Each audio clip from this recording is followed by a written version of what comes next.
আসসালামু আলাইকুম ওয়া রাহমাতুল্লাহি ওয়া বারাকাতুহু।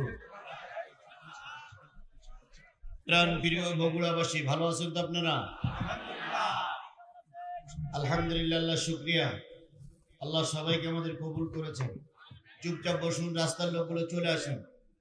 যেহেতু সন্ধ্যাবেলার মাহফিল, খুব বেশি সময় পাওয়া যাবে না, গুরুত্বপূর্ণ কিছু কথা হবে ইনশাআল্লাহ। চলে আসুন। নাহমাদুহু ওয়া নাস্তাঈনুহু ওয়া নাস্তাগফিরুহু ونعوذ بالله من شرور أنفسنا ومن سيئات أعمالنا. من يهده الله فلا مضل له ومن يضلله فلا هادي له. ونشهد أن لا إله إلا الله وحده لا شريك له، الذي أرسله بالحق بشيرا ونذيرا وداعيا إلى الله بإذنه وسراجا منيرا. فقد قال الله تعالى في كلامه المجيد وفرقانه الحميد.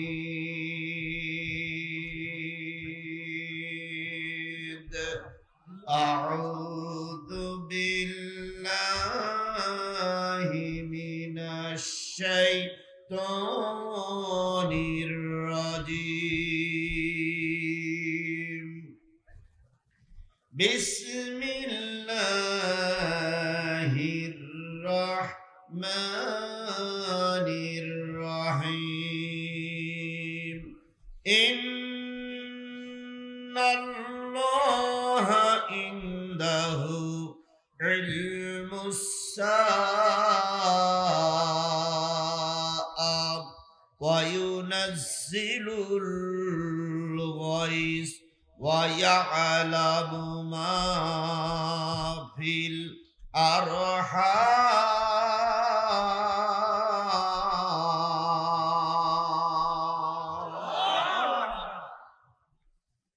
وما تدري نفس ماذا تكسب غدا، وما تدري نفس بأي أرض تموت.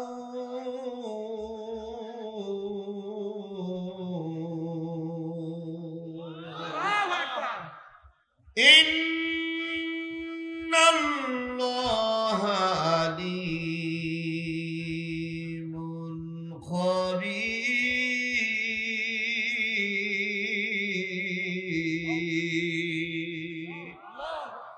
صدق الله المولانا العظيم.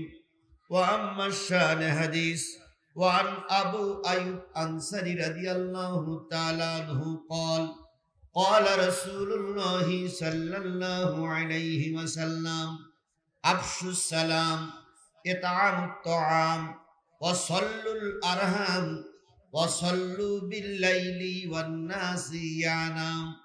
رواه البخاري.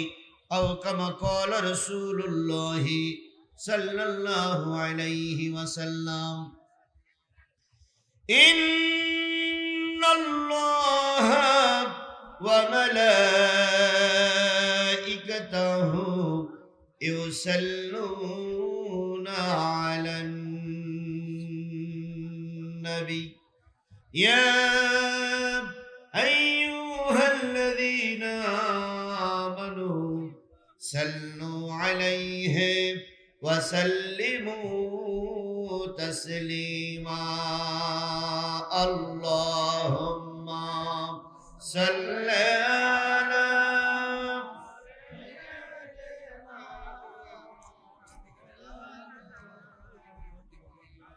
وعلى آل مولانا محمد شهيد شريف بلنا. اللهم صل على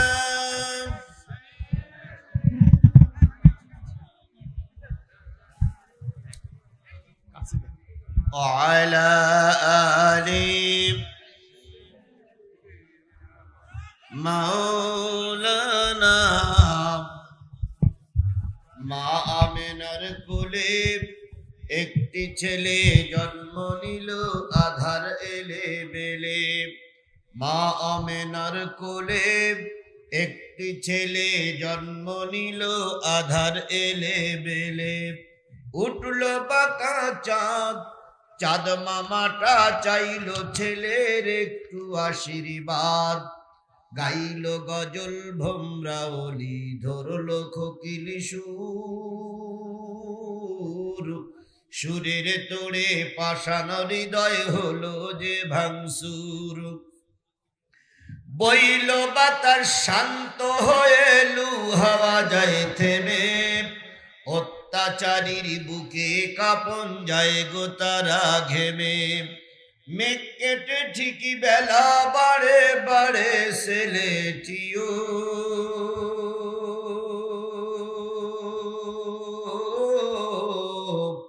সেই ছেলেটি আমার নবী, সবার তিনি প্রিয়। আল্লাহুম্মা সাল্লি আলা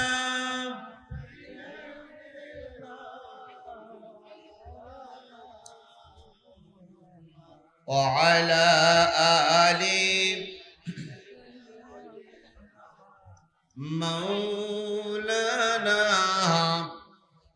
لا إله إلا الله جورے لا إله لا إله لا إله لا إله لا إله إلا الله محمد رسول الله لا إله لا إله لا إله إلا الله মুহাম্মাদুর। সকলে জবান খুলে একসাথে এক বাক্যে বলছি সাল্লাল্লাহু আলাইহি ওয়াসাল্লাম। বগুড়া জেলার সাকারিয়া বাউলাপাড়া বাইতুল হামদ জামে মসজিদের উদ্যোগে অনুষ্ঠিত হচ্ছে একদিন ব্যাপী 36তম বিরাট তাফসিরুল কোরআন মাহফিল।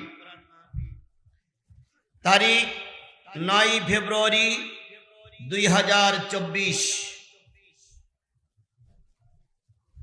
শুক্রবার। আজকের এই 9 ফেব্রুয়ারি 2024 তাফসিরুল কোরআন মাহফিলের শ্রদ্ধাভাজন স্বনামধন্য সম্মানিত সভাপতি জনাব মোহাম্মদ মুয়াজ্জিম হোসেন, এলাহি অটোস, রেলওয়ে মার্কেট বগুড়া। মাহফিলের সম্মানিত সহ সভাপতি জনাব মোহাম্মদ হাফিজার রহমান, সাকারিয়া বাউলাপাড়া। আজকের মাহফিলের সম্মানিত প্রধান অতিথি জনাব মোহাম্মদ রেজাউল করিম বাদশাহ, সভাপতি বগুড়া জেলা বিএনপি ও মেয়র বগুড়া পৌরসভা বগুড়া। আজকের এই মাহফিলের বিশেষ অতিথি জনাব মোহাম্মদ শামসুল হক, বিশিষ্ট ব্যবসায়ী, শফিক বস্ত্র বিতান, new market Bogura. Lutfor Rahman Mintu, councillor 19 নম্বর ওয়ার্ড বগুড়া পৌরসভা। আনোয়ার হোসেন, সাবেক কাউন্সিলর 19 নম্বর ওয়ার্ড বগুড়া পৌরসভা। আলহাজ মোহাম্মদ রেজাউল হক, সভাপতি 19 নম্বর ওয়ার্ড বিএনপি। সম্মানিত ভাই পরিচালক হযরত মাওলানা আল আমিন শেখ সিরাজি হদিপত্র মসজিদ সহ গর্বিত মায়ের গর্বিত সন্তান শ্রদ্ধেয় ওলামায়ে হযরত আলোচনা করেছেন হযরত মাওলানা নাইমুর রহমান নেসারি। আজকের এই মাহফিলের আগত দিনদার পরেজগার মুত্তাকি মুসলমান ভাই ও বন্ধুগণ, পর্দায় অবস্থানরত শ্রদ্ধাশীলা মা ও বোনেরা, মঞ্চ উপবিষ্ট আমার সাথীরা এবং বিভিন্ন জায়গা থেকে আলেম ওলামা সকলে এসেছেন, সকলের প্রতি আন্তরিক সালাম। আসসালামু আলাইকুম ওয়া রাহমাতুল্লাহি ওয়া বারাকাতুহু। আল্লাহ পাকের দরবারে লক্ষ কোটি শুকরিয়া, রজব মাস এখনো শেষ হয়ে যায়নি। হয়তো আজকে না হলে আগামী কালকে হয়তো চাঁদ দেখা যেতে পারে, দুই একদিনের ভিতরে চাঁদ দেখা যাবে। রজব মাসের একেবারে শেষ প্রান্তে দাঁড়িয়ে আল্লাহর কোরআনের মাহফিলের ইন্তজাম করে সেই মাহফিলে আপনাদের মতন জান্নাতি মানুষগুলোরে এশার সালাতের পরপরই কবুল করেছেন। আমি একজন নগণ্য কোরআনের খাদিম, এলেম কালাম খুব বেশি নাই, ভাঙা ঢোল বাজে বেশি। আমার এই ভাঙা ঢোল বাজাই বেড়াচ্ছি সারা দেশে। এই ভাঙা ঢোল নিয়ে কোরআনের দুটি কথা বলার জন্য যে মালিক আপনাকে আমাকে আপনাদের মাঝে আমাকে কবুল করেছেন, সেই মালিকের দরবারে সবাই মিলে শুকরিয়া আদায় করছি। সকলে মিলে বলছে আলহামদুলিল্লাহ। আরেকটু জোরে বলুন তো আলহামদুলিল্লাহ। যে লোকগুলো রাস্তায় দাঁড়িয়ে আছেন, দোকানে বসে আছেন, আপনারা জানেন যে ওয়াজ খুব বেশিক্ষণ চলবে না। আমরা হয়তো 9টা 9:30টার ভিতরে শেষ করে চলে যাব। আপনারা যে রাস্তায় দাঁড়িয়ে আছেন, বসে আছেন, আপনারা কি মুসলমান নয়? আপনাদের কি হলো? এখানে কোরআনের মাহফিল হচ্ছে আর আপনারা দাঁড়িয়ে আছেন। নিঃসন্দেহ আল্লাহর কাছে মানুষের জবাবদিহিতা করতে হবে। আপনারা দেখেছেন গতকালকের আগের দিন বুধবার সন্ধ্যাবেলা আমাদের বাংলাদেশের একজন চিত্র জগতের নায়ক, তিনি একটা সিনেমার বই তৈরি করেছেন, পিয়ারির সুবাস। তো এই পিয়ারির সুবাস বইটা আজকে শুক্রবার বাংলাদেশের বহু হলে চলবে। তো বুধবারের দিন তিনি এসেছিলেন ওই বইটার শুভ উদ্বোধনের উপলক্ষে। তিনি একটা কনফারেন্স করেছেন, বসুন্ধরা কোন জায়গায় কনফারেন্স করেছেন, করে সেখানে বক্তৃতা দেওয়ার জন্য এসেছেন। মেহমানরা সব হাজির, ওনার অপেক্ষায় আছে। উনি গাড়ির থেকে নামার পরপরই স্ট্রোক, হাসপাতালে নেওয়ার পথেই তিনি মারা গেলেন। তিনি কি জানতেন যে এই মৃত্যুটা আমার ওখানে অপেক্ষা করতেছে? যারা আজকে রাস্তায় আছেন প্রত্যেকে একটু শিক্ষা নেন। তিনি চিত্র জগতের বিরাট নাম করা একজন ব্যক্তি, স্টেজ পর্যন্ত যাওয়ার সুযোগ হলো না।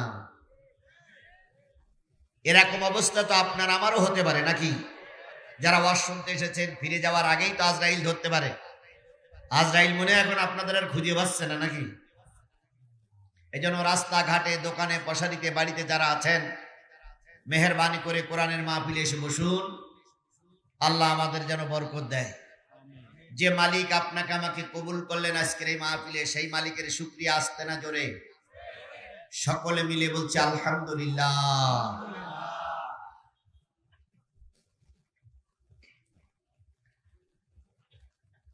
বিশ্ব মানবতার শ্রেষ্ঠ বন্ধু, সমস্ত নবী রাসূলদের শ্রেষ্ঠ রাসূল, আমাদের প্রিয় ভাজন নেতা, যিনি না আসলে এই পৃথিবী অন্ধকারাচ্ছন্ন থেকে যেত, সেই নবীর নামে দুরূদ আর সালাম সবাই মিলে বলছি সাল্লাল্লাহু আলাইহি ওয়াসাল্লাম। বন্ধুগণ, আমরা এসেছি আল্লাহর কোরআন থেকে দুটো কথা শোনার জন্য। পৃথিবীর সর্বশ্রেষ্ঠ জায়গা হচ্ছে এই জায়গা। এইটারে বলা হয় জান্নাতের অংশ। আচ্ছা, এইটা কি মৌলভী সাহেবরা, হুজুর সাহেবরা বানাই বলে না কোরআন হাদিসে আছে? আল্লাহর নবী বলেছেন, ইজা মারারতুম বিরিয়াজিল জান্নাহ ফারতাউ। কিলা ইয়া রাসূলুল্লাহ ওয়া মা হুন্না? ক্বালা হিলকুজ যিকির। নবী বলেন, ও উম্মতেরা শোনো, যখন দুনিয়ার কোন জান্নাতের ভিতরে তোমরা অবস্থান করবে, তখন সেখান থেকে পরকালের জন্য কিছু ফলমূল সংগ্রহ করিও। সাহাবীরা বলেন, ইয়া রাসূলুল্লাহ, দুনিয়ার জান্নাত কোনটি? নবী বললেন, দুনিয়ার জান্নাত সেই জায়গা যেখানে কোরআন হাদিস নিয়ে আলোচনা হয়। এই জায়গাটার নাম হলো দুনিয়ার জান্নাত। তাহলে রসুলের ভাষায় এটা হলো জান্নাতের অংশ। কথা বলেন ঠিক না বেঠিক? এ নিয়ে নাকি আপনাদের বিশ্বাস হয়? বিশ্বাস হয়? আমার একটু সন্দেহ লাগে, আমার একটু সন্দেহ লাগে। কেন বলি? আপনারা যতদিন ওয়াজ শুনেছেন, বলুন তো, জান্নাতের ভিতরে কোনো গাঁজাখোর আছে? থাকবে? বিড়িখোর পাওয়া যাবে? আচ্ছা, এর ভিতরে গাঁজাখোর বিড়িখোর কি আছে? হাত তোলেন তো একটু, যে গাঁজা খান কারা কারা?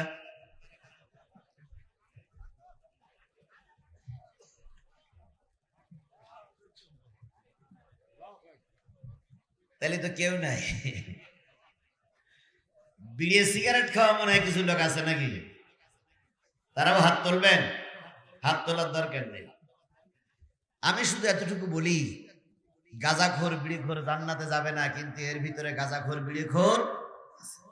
এবার বলুন তো, বগুড়ার মুসলমানেরা সুদখোর ঘুষখোর কি জান্নাতে যাবে? এর ভিতরে কি সুদখোর আছে? দয়া করে হাত তোলেন।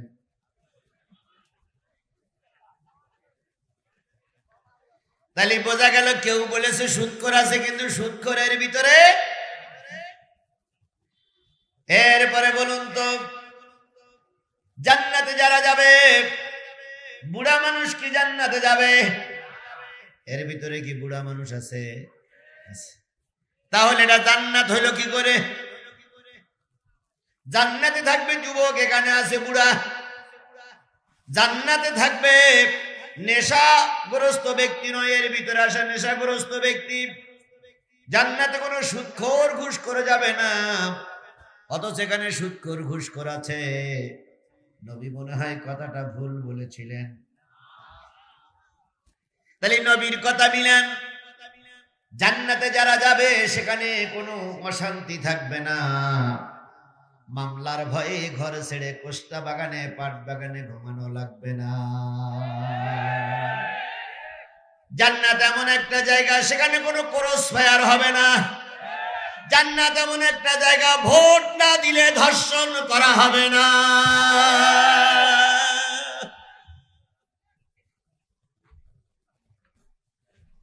জান্নাত এমন একটা জায়গা, সেখানে ভোটাভুটি করে রাজনীতি করে মানুষ মারামারি করবে না। কথা বলেন ঠিক না বেঠিক?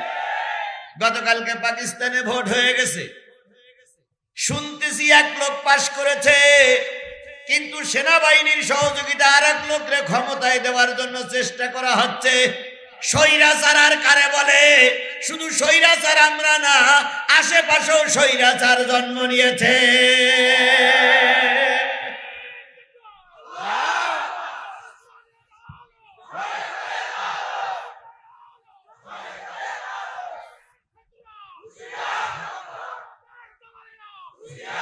আমার ভাইরা,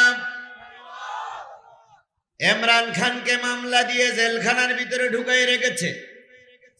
বেটা ভদ্রলোক জেলখানার থেকে নির্বাচন করেই পাশ করে গেছে। ওনার মার্কা স্বতন্ত্র বেগুন মার্কা,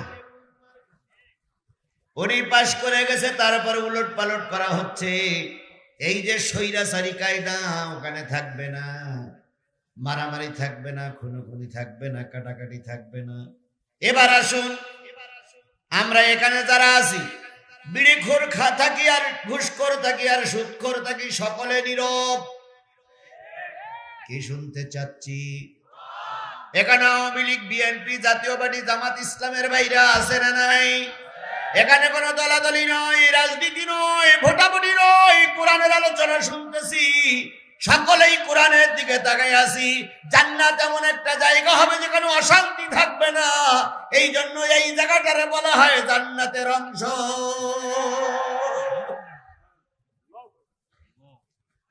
প্রশাসনের ভাইরা আসার কথা ছিল, যদি এসেই থাকেন, হুজুরি ধরার আগে একটা জিনিস খেয়াল করুন, সেটা হলো এই 4-5 হাজার মানুষের সমাবেশ, 4-5 হাজার মানুষের সমাবেশ রক্ষণাবেক্ষণ করতে গেলে, কোন রাজনৈতিক সমাবেশে হলে অন্তত 40-45 জন পুলিশ লাগতো।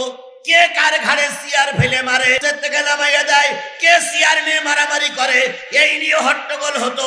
কিন্তু আমরা 5,000 লোক কোরআন শুনতেছি, এর ভিতরে কোনো হট্টগোল নাই, কারণ দুনিয়ার সব জিনিসের চাইতে আমরা আল্লাহর কোরআনকে বেশি ভালোবাসি।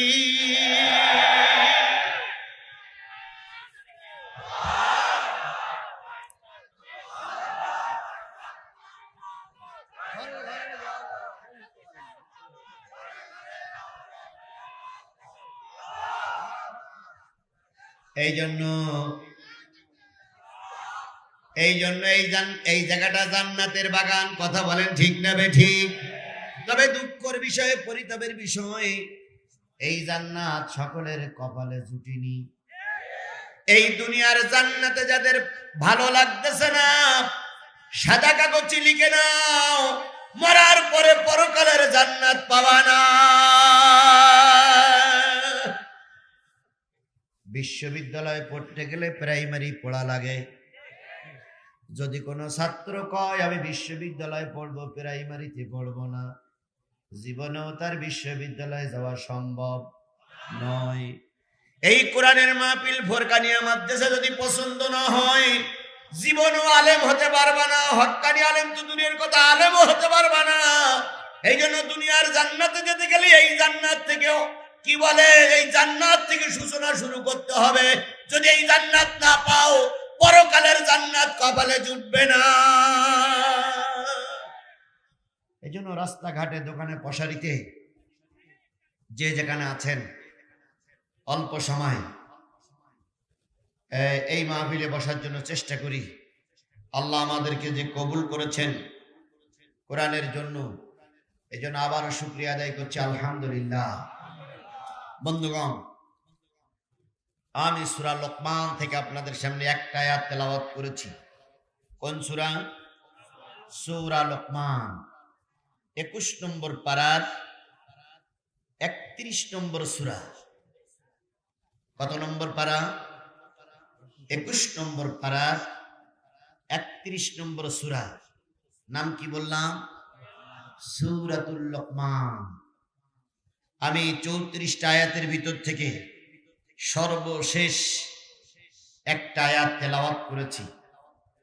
তেলাওয়াতকৃত আয়াতটির সারমর্ম হলো, বিশ্বের সব জ্ঞান মানুষ অর্জন করলেও 5টা জ্ঞান মানুষ অর্জন করতে পারবে না। সে জ্ঞানগুলো থাকবে কার কাছে? সেই 5টা জিনিস কি? সেই 5টা জিনিসের আলোচনা আমি আপনাদের কাছে করতে চাই। আপনারা কি শুনতে রাজি আছেন? থাকতে রাজি আছেন? থাকলে লাভ কি সেটা আমি বলতেছি। আল্লাহ রাসূল বলেন, তাদারুসুল ইলমে সাআতাম মিনাল লাইলি খায়রুম মিন আহিয়াহিয়া। রাতের কিছু অংশ সময় যদি কোরআন হাদিসের মাহফিলে বসে বসে কোরআন হাদিস শোনো, সারা রাত জেগে জেগে নফল নামাজ পড়লে যে সওয়াব আল্লাহ পাক দান করবে, আধা ঘন্টা 1 ঘন্টা কোরআনের মাহফিলে থাকলে আল্লাহ পাক তার চাইতে বেশি সওয়াব দান করবে। আরেকটু সামনে যান, আল্লাহ নবী বলেন, আল কোরআনু শাফিআম মুশাফফা আমা হিল্লু মুসাদ্দিকান মান জালাহু আমামাহু ওয়াদ্দাহু ইলাল জান্নাহ আমান জালাহু খালফাহু সাকাতাহু ইলান নার। নবী বলেন, কোরআন কিয়ামতের দিন কারোর পক্ষে অথবা কারোর বিপক্ষে আল্লাহর কাছে কথা বলবে। কোরআন কারোর পক্ষে সুপারিশ করবে, কোরআন কারোর বিরুদ্ধে আল্লাহর দরবারে ওকালাতি করবে। যে বা যারা, এখানে আওয়ামী লীগ বিএনপি জাতীয় পার্টির কথা বলা হয়নি, যে বা যারা, যেই কালেমাওয়ালা মুসলমান কোরআনকে সামনে রাখবে, কিয়ামতের দিন ওই কোরআন তাকে টেনে নিয়ে জান্নাতে চলে যাবে। বলুন তো, রেল যখন চলে, ট্রেন যখন চলে, ইঞ্জিন থাকে কয়টা? পিছনে কতগুলো বগি থাকে? অনেকগুলো বগিতে যত লোক থাকে, গরু ছাগল হাঁস মুরগি, সুদখোর ঘুষখোর জেনাখোর যা থাকে, এক বগিতে টেনে নিয়ে ঢাকায় চলে যায়। বগি যদি দুর্বল হয়, ট্রেন রাস্তায় পড়ে থাকে। কথা বলেন ঠিক না বেঠিক? কিয়ামতের দিন কোরআনওয়ালা যারা হবে, কোরআন তাদের সামনে থাকবে। যারা এই কোরআনের পক্ষে আছেন, এই কোরআনওয়ালারা আমরা সব পিছনে থাকব, আর কোরআন আমাদের টানতে থাকবে। বলুন তো, দুনিয়ার রেলের বগির মর্যাদা বেশি না আল্লাহর কোরআনের মর্যাদা বেশি? এগুলো এখন বুঝতে পারতেছেন না। এখন দুনিয়াদারির খেলা চলছে। কেউ বা বেইবিন নিয়ে পড়ে আছেন, কেউ বা গরুর গোশত খাচ্ছেন, কেউ বা আনন্দ করতেছেন। এদিকে কোরআনের মাহফিল হয়ে যাচ্ছে, একটা বারের জন্য খেয়াল নাই।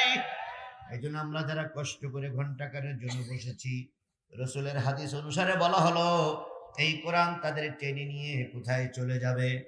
জান্নাতে চলে যাবে। আর এই কোরআনের মাহফিলে যারা আসেন নাই, যারা বাড়িতে বসে আছেন অথবা দোকানে বসে আছেন অথবা চা নাস্তা খাচ্ছেন, কোরআনের মাহফিল চলছে, অথবা কোরআনকে পিছনে রেখে রাস্তায় ঘুরে বেড়াচ্ছেন, কিয়ামতের দিন এই কোরআন পিছন দিক থেকে ধাক্কা দিয়ে জাহান্নামে নিক্ষেপ করবে। কোরআন টেনে জান্নাতে নিয়ে যাক, এটা কি আপনারা চান? কোরআন আমাদের ইমাম হোক, আমরা কোরআনের সঙ্গে জান্নাতে যাই, এটা কি আপনারা চান? কারা কারা চান? দুই হাত উঁচু করে আল্লাহরে দেখান।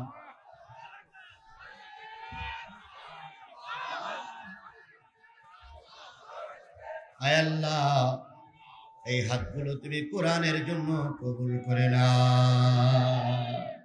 হাত নামা। এবার এই কোরআনকে পিছনে রাখতে চান কারা কারা? তারা হাত তোলেন। এবার কোরআন সামনে রাখার পিছনে রাখার মানে হলো, কোরআন সামনে রাখার পিছনে রাখার মানে হলো কোরআনের আইন মেনে চলা, কোরআনের আইনের বিরোধিতা করা। এর মানে কিন্তু কোরআন সামনে রাখার কোরআন পিছনে রাখা, কথা কি বুঝতে পেরেছেন? এবার আসুন, কোরআনের আইন যারা বাস্তবায়ন করতে চায় তারা কোরআনকে সামনে রেখেছে, আর এই কোরআনের আইনের যারা বিরোধিতা করে ওরাই হলো কোরআন বিরোধী। ধরে নেন, আমাদের সমাজে একটা জিনিস নিয়ে বিতর্ক চলছে, শরীফ থেকে শরীফা। এই শরীফ থেকে শরীফা, এই জিনিসটা যারা লিখলেন বা যারা তৈরি করলেন বা ওদের পক্ষে যারা সাপোর্ট করেছেন, ওরা ডাইরেক্ট আল্লাহর কোরআন বিরোধী।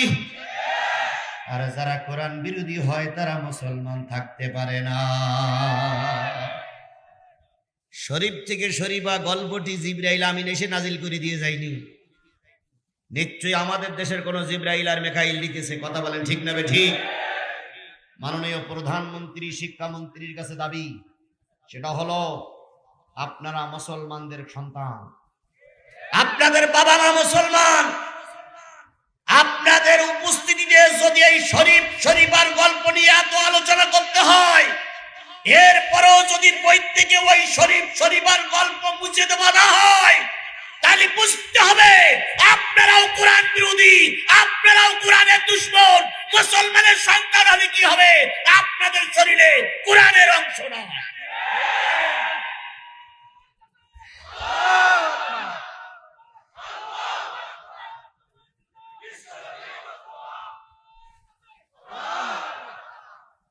এতদিন ধরে এক শরীফ শরীফার গল্প নিয়ে এতগুলো আলোচনা চলছে, তারপরও কিছু লোকের কানের ভিতরে কথাগুলো ঢুকতেছে না। গান্ডারের সামলায় এত পুরো হয়, সুরসুরি দিলি লাগে না। আমাদের বড় চেয়ারে যারা বসে আছে এরা বড় বড় গান্ডারের বাচ্চা, এই জন্য আমাদের সুরসুরি ওদের কানে লাগতেছে না। জনগণ যখন রাস্তায় নামবে, ওই ভারতের দাদা তোমাদের রক্ষা করতে পারবে না, ওই ভারত আমেরিকার ওই কি বলে কেউ তোমাদের রক্ষা করতে পারবে না। জনগণ জুতা পিটা করে বিদায় করে দেবে।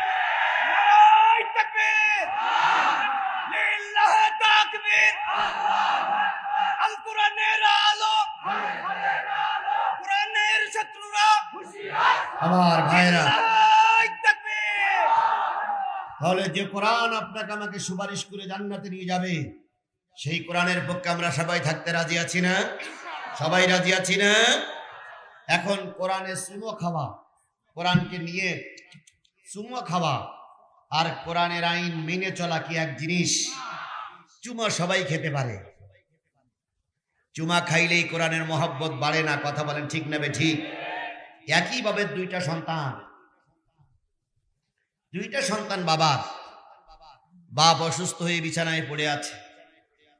একটা ছেলে বাবারে খুব খেদমত করে, বাবার পায়খানা পেশাব পরিষ্কার করে দেয়, বাবার গালে খাবার তুলে দেয়, বাবার মাথা ম্যাসেজ করে দেয়, শোয়ার বিছানাটা ঠিক করে দেয়, বাবার পাশেই থাকে। আরেকটা ছেলে বাবার পাশে পাশে থাকে না, অনেক দূরে দূরে থাকে, মাঝে মাঝে এসে বাবার কাছে এসে একটু পায়ে চুমা দিয়ে যায়। তো ইমাম সাহেব জিজ্ঞেস করছে, তুমি যে বাবার থেকে দূরে থাকো কারণটা কি? হুজুর, আমি বাবারে খুব ভয় পাই। কেরম ভয় পাও? কয়, বাপ আমার স্বর্গীয় দেবতার মতন, যদি এখন বাবার সঙ্গে বিয়াদবি হয়ে যায় তাহলে বাপ খেপে যাবে, এই জন্য দূরে দূরে থাকে। বাবার সঙ্গে যেন কি না হয়, বিয়াদবি না হয়। আর যে ছেলেরা বাবার পাশে খেদমত করে সে বলে, হুজুর বাবাকে আমি খুব ভালোবাসি, এখন বাবা বিছানায় শুয়ে আছে, মৃত্যু শয্যায় শায়িত, বাবার আশপাশে থাকলেই বাপ খুশি হয়। বলুন তো, ভালোবাসা দেখাই যে ছেলেটা দূরে থাকে চুমা দেয়, আর যে ছেলেটা বাবার পাশে থাকে, দুইজনের থেকে প্রকৃত ভালোবাসে বাবাকে কোন ব্যক্তি? যে ব্যক্তি পাশে থাকে খেদমত করে, ওই ব্যক্তি যদি প্রকৃতই বাবের ভালোবাসে, বুঝে নেন যারা কোরআনের আইন মেনে চলতেছেন, মেনে চলার জন্য চেষ্টা করতেছেন, ওরাই হলো কোরআনওয়ালা। আর মাঝে মাঝে টাকের পরের থেকে একটু পেড়ে চুমা দিলাম আর ছুঁয়ে দিলাম, এটা কোরআনের মহব্বত হচ্ছে না, এটা কোরআনের সঙ্গে গাদ্দারি হচ্ছে। সমাধান চাও যদি জীবনে মরণে, ফিরে চাও খুঁজে নাও চোখ রাখো কোরআনে। সমাধান চাও যদি জীবনে মরণে, ফিরে চাও খুঁজে নাও চোখ রাখো কোরআনে।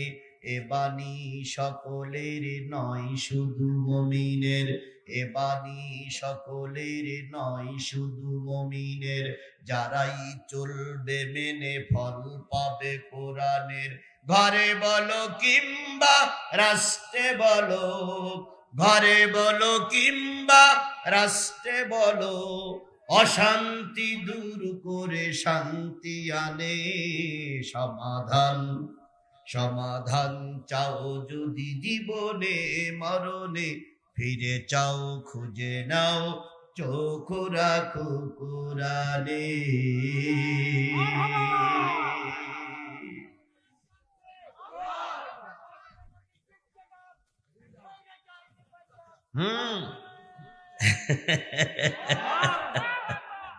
আল্লাহু আকবার। আমার আব্বাজানকে আল্লাহ কবুল করুক। উনি একটা স্লোগান দিয়েছে, আপনারা উত্তর দেননি কেন?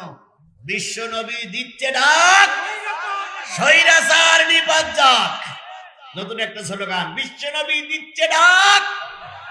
আবার বলেন, বিশ্ব নবী দিচ্ছে ডাক।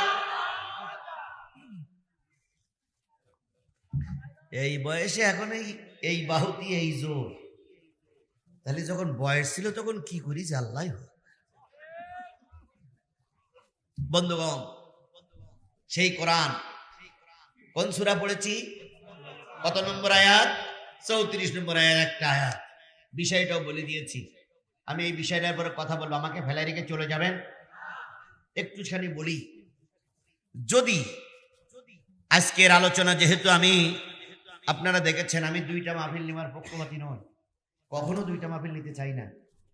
কারণ হলো আমি তো আস্তে কথা বলতে পারি না, আর সন্ধ্যার থেকে রাত 12টা পর্যন্ত 1 লাখার যদি চেল্লাতি হয় তাহলে কালকে তোমার কবর খোলা লাগবে।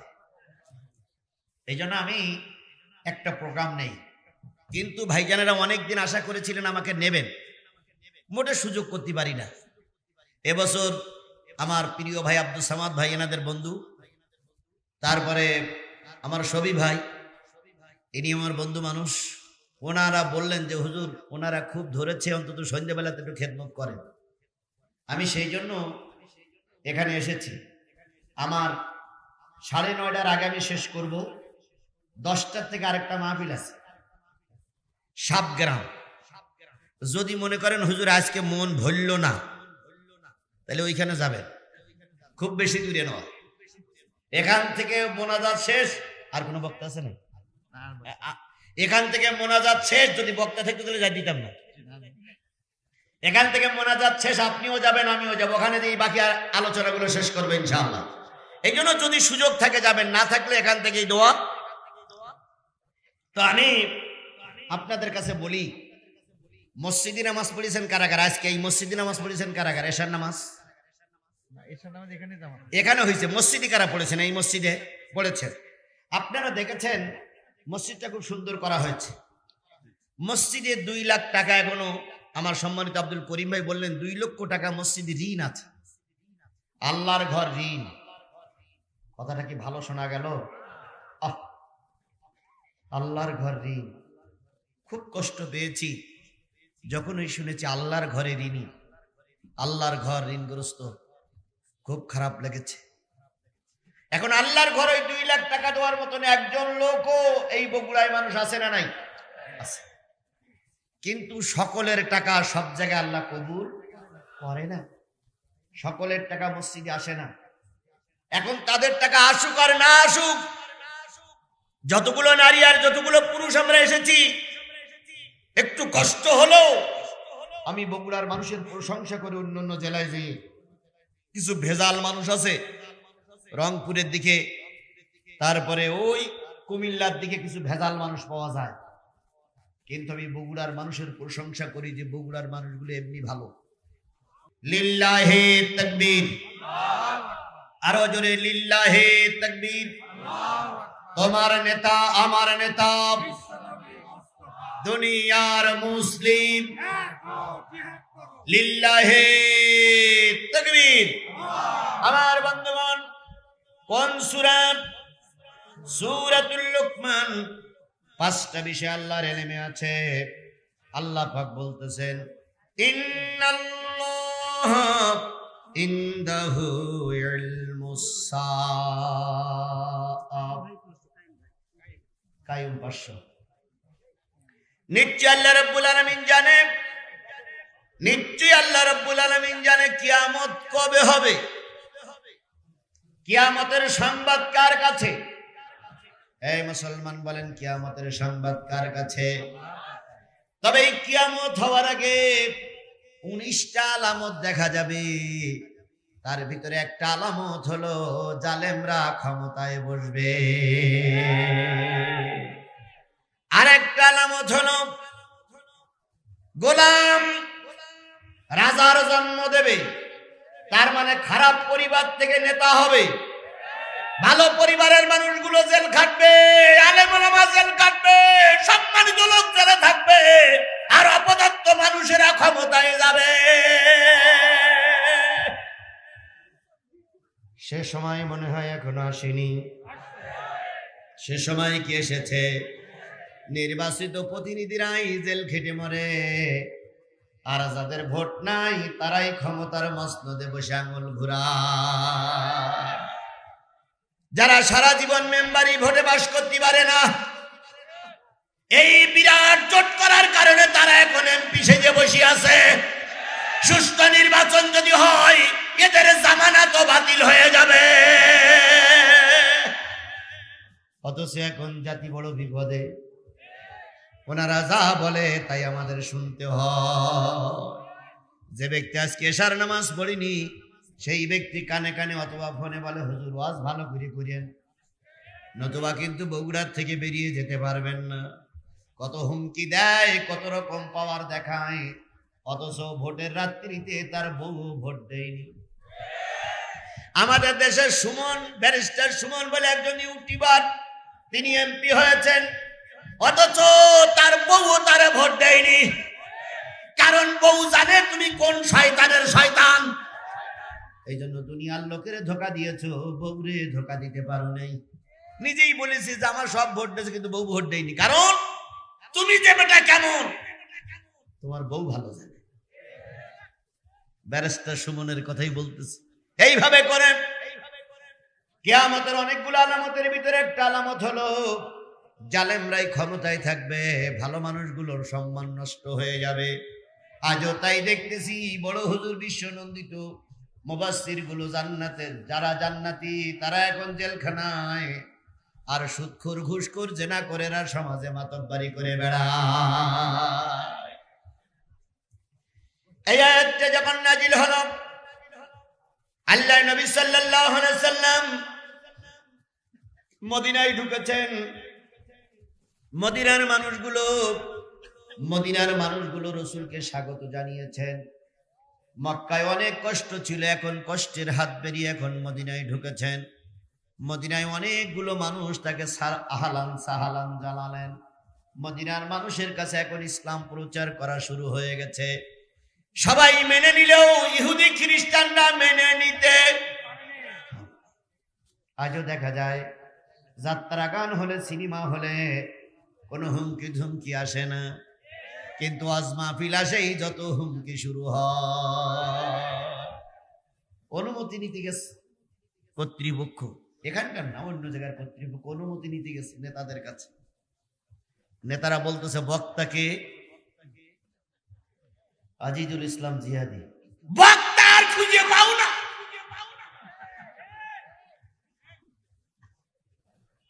তা বলতেছে স্যার কেন, কি উঠাই তো শুরু করে এই বক্তা। তো বলতেছে স্যার আমরা তো জানতাম না, দাওয়াত করেই ফেলাইছে, পোস্টারিং হয়ে গেছে, মাইকিং হয়ে গেছে, এখন তো কি করি? কয় যান ও বক্তা পাল্টান। কর্তৃপক্ষ তখন নত হয়ে কয়েছে ভাই এবারটা অনুমতি দেন। দেখেন কোরআনের মাহফিল করতে যে কি অনুমতি নেওয়ার জন্য কি অনুনয় বিনয় করতে হচ্ছে, এবারটা অনুমতি দেন। পাশে যে দালাল থাকে সে দালাল বলে এদিকে আসেন, স্যারের কাছে কথা বলে হবে না, এদিকে আসেন। তো পাশে নিয়ে বলে করি যখন ফেলেছেন এবারটা করেন, তবে স্যারের অন্তত কিছু চা নাস্তা খরচ দিয়ে দেন। স্যারের কি খরচ দিতে হবে? চা নাস্তার খরচ। এখন কর্তৃপক্ষ মহাবিবাদে লক্ষাধিক টাকা খরচ হয়ে গেছে, মাইকিং পোস্টারিং হয়ে গেছে, প্যান্ডেল করা হয়ে গেছে। কর্তৃপক্ষ তখন বাধ্য হয়ে দালালের কাছে কয় কত, কয় 1020 দেন। কি করবে? চা নাস্তা করবে, 1020 টাকা। বাধ্য হয়ে পকেটেতে গুনে 20,000 টাকা দিয়ে আসা হলো। ওনার চা নাস্তা করতে যদি 20,000 টাকা লাগে, তাহলে দুপুরের যখন হাতির মতন খায় তখন কত টাকা লাগবে? সে যা লাগুক ওটা আমার বড় প্রশ্ন না। কোরআনের মাহফিলের জন্য 20,000 টাকা নয় 20টা টাকাও যদি কেউ ঘুষ দিয়ে থাকো, আল্লাহর কসম পেটের ভিতরে ঢুকাইয়াছো, ওই টাকা হজম হওয়ার আগে তোমার পরিবারে কারণ না কারোর ক্যান্সার দেখা দেবে। পরিবারের কারণ না কারোর এই রোগ দেখা দেবে। যদি তাও দেখা না দেয়, আমি যুগে যুগে বক্তৃতার মঞ্চে কথা বলে আসতেছি, দোয়া করে আসতেছি, যদি কিছু না হয়, ছেলে বিশ্ববিদ্যালয়ে আছে, ওই কি বলে বিশ্ববিদ্যালয়ে পড়া ছেলে হঠাৎ করে গার্মেন্টসের এক মেয়ে নিয়ে হাজির হয়ে যাবে। বাবা জিজ্ঞেস করবে কি খবর? কয় বাবা আমি এইটারে ভালোবাসি। এমন জুলুম এমন গজব তোমার সংসারে নাজিল হবে, গোটা দেশের মৌলবীরা দোয়া করে ভালো করতে পারবে না। কারণ খেয়েছো মাহফিলের টাকা, খেয়েছো কোরআনের টাকা, আগুন ঢুকেছে পেটের ভিতরে, গজব নাজিল হবে। দেখবেন অনেক সেক্রেটারি সভাপতি মসজিদের টাকা বেরিয়ে খায় না? ক্ষমতা জোর দেখাই বলে আমার কাছে কিছু নেই, হিসেব করে দেখা গেল 2 লাখ টাকা মেরে খাইছে। মসজিদের 2 লাখ টাকা মেরে খেয়েছে। বউ এমন ক্যান্সার আক্রান্ত, 5 লাখ টাকা দিলেও বউ ভালো হয়নি। আল্লাহর কোরআনের জিনিস পেটে ঢুকাবা, আগুন ঢুকাইলে গজব নাযিল হবে। এরকম নেককার, সৎ, যোগ্যতা সম্পন্ন, এরকম ঘুষখোর আমার দেশের পদে পদেই রয়ে গেছে। আর ওনারাই কয় হুজুররা সব ভুল করতেছে। আবার মাঝে মাঝে ওনাদের ভিতর থেকে কেউ কেউ কয় কোরআন হাদিস কি আমরা জানি না, লাকুম দিনুকুম ওয়ালিয়া দিন, বুখারীর হাদিস। জাতি আর কত নিচে নামবে। আমার ভাইরা, আল্লাহ নবী মদিনায় চলে গেলেন, দুনিয়ার কারোর বাড়ি আশ্রয় নিলেন না। আশ্রয় নিলেন কার বাড়ি? আবু আয়ুব আনসারীর বাড়ি। সুবহানাল্লাহ বলেন। কারণ সবার ঘরে আলেমেরা ঢুকতে পারে না। কারোর ঘরে ঢোকে ওসি সাহেব, কারোর ঘরে ঢোকে চেয়ারম্যান সাহেব, কারোর ঘরে ঢোকে সবচেয়ে বড় খুনি সন্ত্রাসী জঙ্গি, আর কারোর ঘরের বেডরুমে যে আলেমেরা বসে। মান তাসাব্বা বিকৌমিন ফাহুয়া মিনহু, যেই জাতি যেই গোষ্ঠী যাদের সঙ্গে ওঠা বসা থাকবে, ওই জাতি ওই গোষ্ঠীর সঙ্গে হয় জান্নাত হয় জাহান্নাম। এখন তো ক্ষমতার জোর দেখান আমারে, সেনা সেনা সেনা। বেশি সেনাসেনি করিও না। 3 বার পাতলা পায়খানা হবে আর 2 বার বমি হবে। জিয়া মেডিকেল কলেজ হাসপাতালে যাওয়ার আগে মাটি ডালি মরে ইন্না লিল্লাহে ওয়া ইন্না ইলাইহি কাবুরুন। এত অহংকারী দেখায়ও না, এত ক্ষমতার দাপট দেখায়ও না। ফেরাউন গেছে না আছে? নমরুদের বাচ্চা গেছে না আছে? আবু জেহেল গেছে না আছে? ইন্দিরা গান্ধী গেছে না আছে? মরহুম প্রেসিডেন্ট মুজিবুর রহমান গেছে না আছে? শহীদ প্রেসিডেন্ট জিয়াউর রহমান গেছে না আছে? বাংলাদেশের বড় মুনাফিক এরশাদ গেছে না আছে? কিসের ভয় দেখাও? কিসের ভয় দেখাও? তুমি মরে গেলে লোক জানাজা পড়বে উজু ছাড়া। তুমি মরে গেলে জানাজা পড়বে, ইমাম সাহেবের উজু থাকবে না। আর আমার মতন একজন ব্যক্তি কোরআনের খাদেম মারা গেলে বাংলাদেশের লক্ষ মানুষ চোখের পানি ফেলবে। জোর করে দোয়া নেওয়া যায় না, অন্তরের ভিতরে ঢোকো। এতই যদি ভালো মানুষ হও, তাহলে দিনের ভোট রাতে করা লাগে কেন? এতই যদি ভালো মানুষ হও, এক দল ভেঙে 4টে করে নির্বাচন করা লাগে কেন? এতই বক্তৃতা দাও খেলা হবে, তাহলে আমাদের নামতে দাও না কেন? একা একা খানো কেন? তুমি কোন মায়ের দুধ খেয়েছ আর আমি কোন মায়ের দুধ খেয়েছি? মাঠে নামতে দাও, খেলা হোক, দেখি তুমি যেতে না আমি।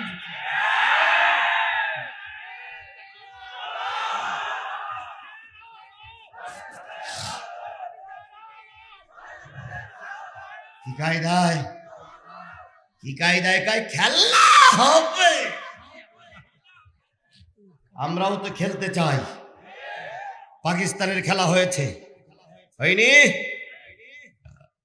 সাবেক প্রধানমন্ত্রী নওয়াজ শরীফ, তিনি 60 কায়দা করে সেনাবাহিনীর কন্ট্রোল করে ক্ষমতায় যাবার জন্য মালকাসা মেরে লেগেছে।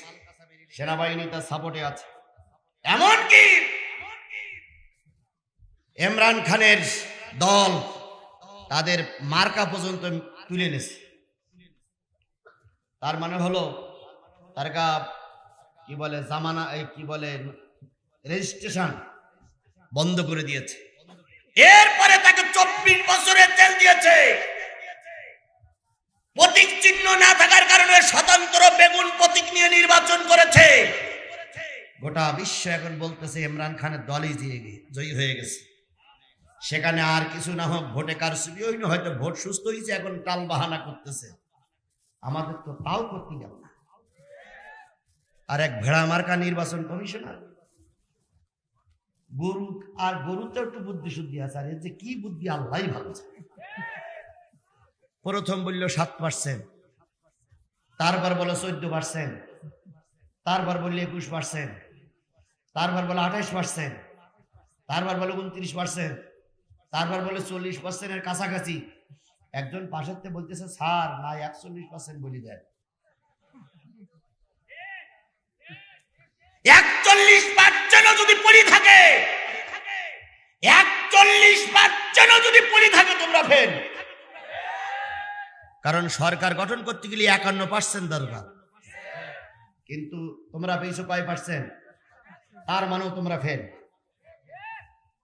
তারপরও কলার নাড়া দাও, কলার নাড়া দাও। আজকে শুক্রবার, এক শুক্রবারে মার যাবে না, শুক্রবার আবার আসবে। যে যা করতেছো সাদা কাগজে লিখে রাখো, আজও কালও জনগণ বিচার করবে। যদি হাইকোর্ট সুপ্রিম কোর্টে বিচার না হয়, জনগণ বট গাছে, কাঁঠাল গাছে, আম গাছে বিচার করবে। আর কয় জিহাদির মাহফিল করতে দেব না, তোমার বাবা 14 গোষ্ঠীর দেশ, জিহাদির মাহফিল করতে দেব না। কয়দিন বন্ধ করে রাখবা? আজকে বন্ধ হয়েছে, কিছুদিন পরে ঘরে তালা দিয়ে ঘরে তোমাকে লোক পিটাই মারবে। জিহাদির মাহফিল চলছে, চলবে। বাংলাদেশে এমন কোন মায়ের বৈধ সন্তান নাই আল্লাহর কোরআনের মাহফিল বন্ধ করে দিতে পারে। যেগুলো দিচ্ছ ওরা অবৈধ মায়ের সন্তান, ও রক্তে ভেজাল, নিশ্চয়ই কোনো কাফেরের রক্ত দিয়ে জন্ম হয়েছে।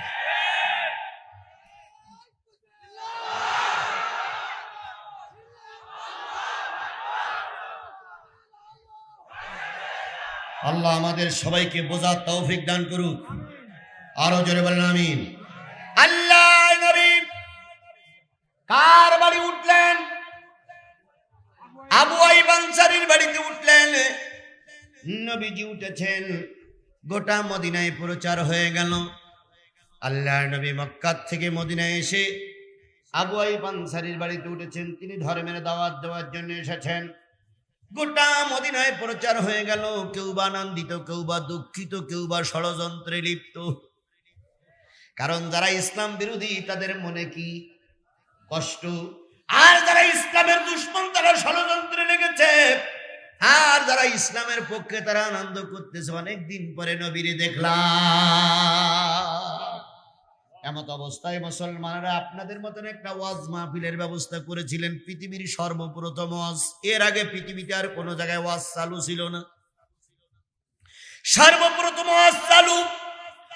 গোটা মদিনার যুবক বৃদ্ধ, ইহুদি খ্রিস্টান সকলের কাছে দাওয়াত দেওয়া হলো।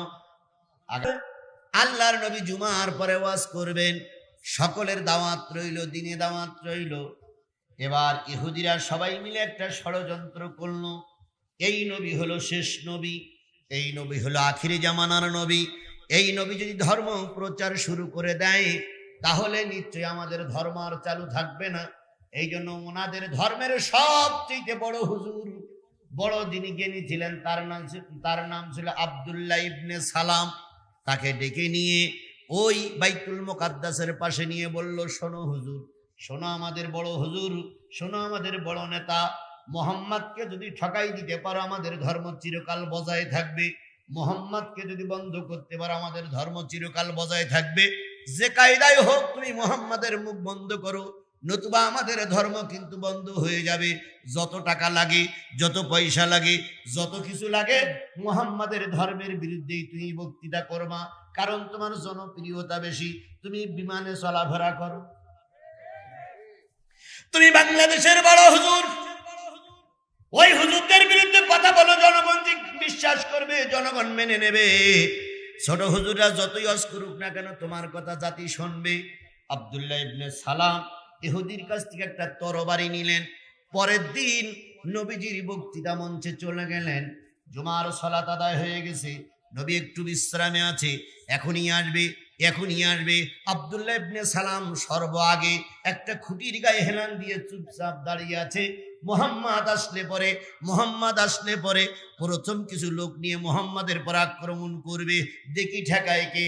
আল্লাহ নবী আবু আইয়ুব আনসারীর বাড়ি থেকে আসে না। হঠাৎ করে আল্লাহর নবী মঞ্চে আসলেন। আবু আইয়ুব আনসারী একটু অন্যমনস্ক ছিলেন। সবাই মিলে যখন রসুলকে সালাম দিলেন, সালাম দিয়ে রসুলকে সম্মান জানালেন, আবু আইয়ুব আনসারী তখন অন্যমনস্ক ছিলেন। আবু আইয়ুব আনসারী হঠাৎ করে তাকাই দেখে নূরের মতন একটা চেহারা বিশিষ্ট লোক মঞ্চে বসা। আবু আইয়ুব আনসারী ওই দিনের সূর্যের দিকে তাকায় আর নবী মুহাম্মদের চেহারার দিকে তাকায়। আবু আইয়ুব নিচের দিকে তাকাই বলে, আল্লাহ, সূর্যের আলোর ভিতরে কলঙ্ক আছে, মুহাম্মাদের চেহারার ভিতরে কোনো কলঙ্ক নাই। পাশের যিনি ছিলেন তিনি জিজ্ঞেস করছে, হুজুর কি দেখতেছেন? উনি বিড়বিড় করে বলতেছে, এই যে শেষ নবী, এর ভিতরে কোনো সন্দেহ নাই, অথচ এসেছে তাকে কি করার জন্য? মারার জন্য, হত্যা করার জন্য। আবু আইয়ুব আনসারী, বুখারীর হাদিস। আবু আইয়ুব আনসারী রাদিয়াল্লাহু তাআলা আনহু বাড়ির থেকে নবীজি এসেছেন, আব্দুল্লাহ ইবনে সালাম ওখানে বসা। তিনি তরবারি বের করবে। এমন সময় নবীজি বক্তৃতা শুরু করলেন। হামদাত পরে বললেন, আফসুস সালাম, প্রথম হজ, নবীর জীবনে প্রথম হজ। আফসুস সালাম, ইতামুত তাআম, সাল্লুল আরহাম, ওয়াসাল্লু বিল্লাইলি ওয়ান নাস ইয়ানাম। ও আমার জাতি, ও আমার সাহাবীরা, ও মক্কা মদিনার মুসলমানেরা, কাফেরেরা, ইহুদিরা, শোনো, আল্লাহর পক্ষ থেকে আমি নবী তোমাদের কাছে 4টা নসিহত করতেছি। কয়টা? 1 নম্বর, আফসুস সালাম, সালাম চালু করে দাও। প্রথম হজ কি? সালাম চালু করে দাও। আফসুস সালাম, সালামের রেওয়াজ চালু করো। সালাম মানে কি? 8টা জান্নাতের ভিতরে একটা জান্নাতের নাম কি? সালাম। সালাম চালু করো। ছোট বড়, বৃদ্ধ যুবক, সবার ভিতরে সালাম চালু করে দাও। আসসালামু কবলুল কালাম, কথা বলার আগে সালাম চালু করো। যেই সমাজে সালাম চালু আছে ওই সমাজটা শান্তির সমাজ। নবীজির প্রথম হজ নামাজ নয়, প্রথম হজ রোজা নয়, প্রথম হজ যাকাত নয়, প্রথম হজ কি? সালাম। সালাম সালাম সালাম মানে কি? শান্তি। আমার ভাইরা, সেই সালাম আজকে আমাদের সমাজ থেকে কি হচ্ছে? উঠে গেছে। শুধু উঠে যায় নাই, সালাম নিয়ে ক্রিটিসাইজ করা হচ্ছে। সালামের মডেলই আলাদা। আসসালামু আলাইকুম, আসসালামু আলাইকুম ভাই, আসসালামু আলাইকুম। এখন আমাদের হিন্দুরাও সালাম দেয়, মুসলিমরাও সালাম দেয়, আর দেখেন নেতারা উঠে কয় আসসালামু আলাইকুম, বিসমিল্লাহির রহমানির রহিম, বিসমিল্লাহির রহিম। দেখেন 2 জন প্লেয়ার, একজন হলো সাকিব আল হাসান। উনি মঞ্চে দাঁড়িয়ে কি বলেছিলেন? বিসমিল্লাহির রহিম, মানে বিসমিল্লাহ বলতে পারে না। আর একজন আছে, না এখন হলো তাবলিগ জামাতে গেছে, না আব্দুর রহিম, কি রহিম? মুশফিকুর রহিম। মুশফিকুর রহিম। আপনার কি হয়? এ নাতি, এ না, মুশফিকুর রহিম, বগুড়ার পোলা নেই, বগুড়ার পোলা মুশফিকুর রহিম। তাবলিগ জামাতে যে এখন হুজুরদের বয়ান শুনতেছে, মাথায় একখান টুপি দিয়ে, গায়ে একটা জুব্বা পরে, ধর্ম শিক্ষার জন্য মুশফিকুর রহিম ওই কাদার পরে শুয়ে ধর্ম শিখতেছে। এই মুশফিকুর রহিমের মর্যাদা আর ওই সাকিব আল হাসানের মর্যাদা এক নয়। সাকিব আল হাসান তুমি এমপি হতে পারো, কিন্তু মুশফিকুর রহিম কোরআনের খাদেম। এই জন্য আল্লাহর কাছে, রাসূলের কাছে এই মুশফিকুর রহিমের যে দাম আছে, সাকিব আল হাসানের 1 পয়সাও আল্লাহর কাছে দাম নাই। কারণ বিসমিল্লাহির রহিম, যে বিসমিল্লাহ সহি করে করতে পারে না, সে কত বড় ধরনের নেতা। আর এই দলীয় নেতাগুলো সব এইরকমই। সালামালাইকুম, বিসমিল্লাহির রহমানির রহিম। ভাইরা আমার, বোনেরা আমার, কত বক্তৃতা করো কিন্তু বিসমিল্লাহ সহি করে পড়তে পারে না, সালাম সহি করে পড়তে পারে না। কথা বলেন ঠিক না ঠিক? এই জন্য মুসলমানদের সর্বপ্রথম দুইজনের কথা হবে কি? সালাম, সালাম। বগুড়ার চার মাথায় দেখা, আপনি আসতেছেন সাতমাথার দিক থেকে, আমি আসতেছি আদমদিঘির রাস্তা দিয়ে, দুইজনের দেখা। আমি সালাম দিলাম কিংবা আপনি সালাম দিলেন, আসসালামু আলাইকুম, হুজুর কেমন আছেন, কিংবা আমি আপনাকে বললাম ভাই কেমন আছো, বুকের ভিতরে জড়াই ধরে বললাম ভাই কেমন আছেন। ওই লোকটা বাড়ি পর্যন্ত যাবে আর আমার জন্য দোয়া করবে। সালামটা কত সুন্দর সালাম রে ভাই, বুকের ভিতরে নিয়ে দোয়া করেছে, আল্লাহ তুমি ওই লোকটারে বিপদ আপদ মুসিবত থেকে হেফাজত করিও। এই যে দোয়া, আর লক্ষ কোটি টাকা দিয়ে মসজিদে হুজুরের কাছ থেকে মেরি ধরে দোয়া, এই দুটো দোয়া কখনো এক হতে পারে না। আমাদের তো মাঝে মাঝে দোয়া করতেই হয়, না করলে হয় চাকরি যায়, আর নয় ওয়াজ করতে পারি না, আর নয় নমিনেশন কি বলে রায় হলো অনুমতি পাই না। এই জন্য মাঝে মাঝে বলতে, আল্লাহ অমুকেরই পাশ করাই দিও। আবার মনে মনে বলি, আল্লাহ এই শয়তান পাশ করলে তো ইসলামের ক্ষতি হবে, সুতরাং মুখই বলিছি আল্লাহ, না বললি নয়, কিন্তু অন্তরের খবর বুঝে রেখে আল্লাহ তুমি ঠিক মতো টাইট দিও। বলুন তো, মুখির দেওয়ার দাম বেশি না অন্তরের দেওয়ার দাম বেশি? আত্তাকাউ হাহুনা, আল্লাহ রাসূল তাকওয়া তোমার অন্তরে। বাহ্যিক পোশাক, বাহ্যিক পাগড়ি, বাহ্যিক টুপি দেখাই তাকওয়া অর্জন করতে যাও না। যার অন্তরে আল্লাহর ভয় আছে ওই হলো প্রকৃত তাকওয়াবান। আজকে আপনি মারা গেছেন, কালকে প্রশাসনের লোক এসে সবাই এসে মসজিদের ইমাম সাহেবকে নিয়ে বলল, হুজুর জানাজা পড়ান। ইমাম বলতে, জানাজা তো পড়াবো, কিন্তু মাহফিল তো বন্ধ করেছিল ওই লোক। হুজুর বলতেছে জানাজা তো পড়াবো, আমার ইমামতি গেছিল তো ওই লোকের জন্য। তারপরও প্রশাসনের ভয়ে, দলের ভয়ে, দেশের প্রেক্ষাপট অনুযায়ী জানাজা পড়তে গেলাম। যখন লাশের মাঝখানে আমি দাঁড়িয়েছি, তখন কি আমার মনে হবে না যে আল্লাহ এই লোক মিথ্যা মামলা দিয়েছিল আমার নামে 19টা, আল্লাহ এই লোকের মামলার কারণে আমার ছেলে জেলে ছিল, আল্লাহ এই লোকের মামলার কারণে আমার সন্তান রাজপথে গুলি হয়ে মেরেছিল, আল্লাহ এই লোকের মামলার কারণে আমার 32টা মামলা নিয়ে ঘুরতেছে, কথা মনে পড়বে না?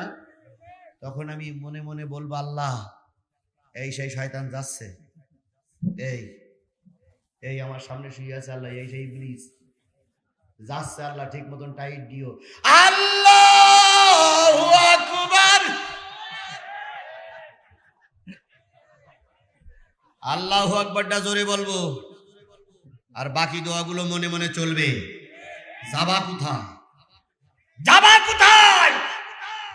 যদি হিন্দু না হয়ে মুসলমান হও, নিশ্চয়ই কোনো না কোনো হুজুরের জানাজার দোয়া নিয়ে তোমার কবরে যেতে হবে।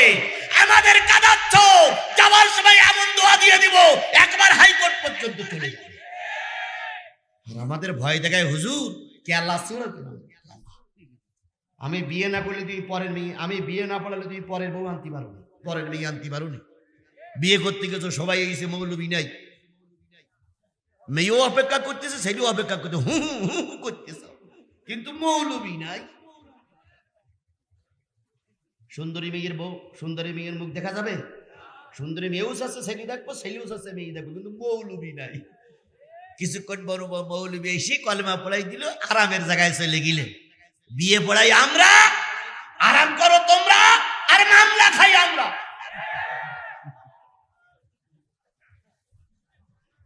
হায় রে জাতি, আর কত নিচে নাম। আমার ভাইয়েরা, নবীজি বলেন আফসুস সালাম, সালাম দাও। এখনই মারামারি শুরু করো না, আফসুস সালাম, সালাম দাও। বলুন তো, প্রথম সালাম দিলে নেকি বেশি হয় না কম হয়? তাহলে প্রথম বলবেন আসসালামু আলাইকুম, পরে যিনি বলবেন তখন বলবেন ওয়ালাইকুমুস সালাম ওয়া রাহমাতুল্লাহি ওয়া বারাকাতুহু। এবার যিনি বলবেন তিনি বলবেন মাগফিরাতুহু। দুইজন লোক দুইজন রকম দোয়া করলেন। আল্লাহর নবীর ভাষায় এই দুইজন লোক যদি সালামের দোয়া করে অবস্থায় মৃত্যুবরণ করে, ওদেরকে ফেরেশতারা তাদের আলিঙ্গন সম্মাদন জানিয়ে জান্নাতে নিয়ে যাবে। এই জন্য আজকের যারা ওয়াজ শুনতে আসছেন, প্রথম নবীর ওয়াজ ছিল সালাম। আমরা আজকের থেকে নিয়ত করব, ছোট বড়, আবাল বৃদ্ধ বনিতা, ইমাম মুয়াজ্জিন, নেতা কর্মী সবাই আগে কি করব? সালাম দেব। মসজিদের ইমাম যারা আমরা আছি তারা চিন্তা করি আমি ইমাম, মুয়াজ্জিন আমারে সালাম দিবে, আর মুয়াজ্জিন চিন্তা করি ইমামের চেয়ে আমার বয়স বেশি, আমি যদি কমিটির কাছে অবজেকশন দেই তাহলে ইমাম থাকবে না, ইমাম আমারে সালাম দেবে। সভাপতি চিন্তা করে আমার সইর কারণে আমার বেতন হয়, খালি সালাম ইমাম আমারই দেন। আর ইমাম চিন্তা করে তুমি যত বড় সভাপতি হও, আমি তো কোরআন জানি, তুমি তো ফুটও জানো না। এই করে কেউ কারো সালাম দেয় না। কিন্তু একটা জিনিস মনে রাখতে হবে, বড় যদি হতে চাও ছোট হও আগে। বড় যদি ছোট হও, বড় যদি হতে চাও ছোট হও আগে। ইমাম মুসল্লিদের সালাম দেবেন, দেখবেন কিছুদিন পরে ওই মুসল্লিরা আপনারা আগে সালাম দেবে। স্ত্রী স্বামীরে সালাম দেখ, স্বামী স্ত্রীর সালাম দেখ, বাপ সন্তানের সালাম দেখ, কিছুদিন পরে সন্তান বাপের সালাম দেবে। কিন্তু আমার সমাজে কিছু কিছু নেতা আছে সালামের অপেক্ষায় বসে থাকে। আবার এই যে নির্বাচন হয়ে গেল, 3 মাস সালাম দেছে, এবার 4 বছর 9 মাস সালামের অপেক্ষায় আছে। 3 মাস কিন্তু আপনাদের সালাম দিয়েছে, এইবার 4 বছর 9 মাস সালামের অপেক্ষায় আছে।